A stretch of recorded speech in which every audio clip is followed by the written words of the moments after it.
افغانستان په شل اوریزه نړیوال کپ کې له ډیرو خطرناکو ټیمونو سره مخ کیږي. درنو لیدونکو او مینوالو السلام علیکم، وخت مو پخیر.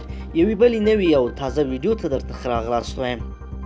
د راتلونکي 2020 نړیوال شل اوریز جام په لوبه کې افغانستان په دویم ګروپ کې ځای لري چې په دغه ګروپ کې به افغانستان له هند، انګلستان، سویلي افریقا او دوه نور کوالیفای لوبډلو سره لوبې ترسره کوي. د کرکټ نړیوالې شورا 2020 نړیوال شل اوریز جام د اکتوبر له 28 تر نومبر 15 نیټې پورې په استرالیا کې ترسره کیږي چې 14 لوبډلې به پکې ګډون کوي او 45 لوبې به پکې ترسره کیږي.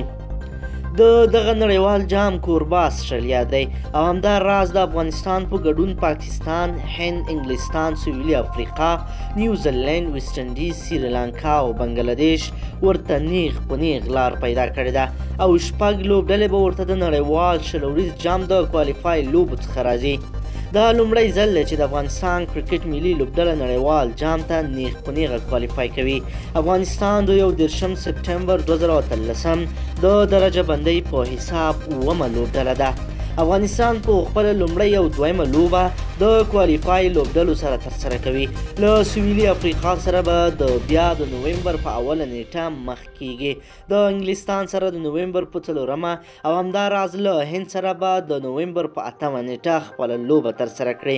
د یادولو ده چې افغانستان په راتلونکي میاشت کې له ویسټ انډیز سره د 3 شل اوریزو 3 ورځنیو او یو ټیسټ لوبلړۍ به هند کې ترسره کوي چې دغه لوبه د افغانستان په کوربتوب ترسره کیږي.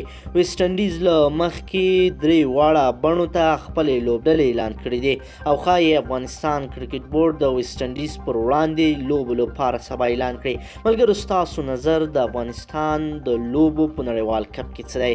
آیا دوی به په تیر ځل غوندې وي او یا به بدلونونه راځي او د لوبو د ګټلو چانس به یې ډیر وي؟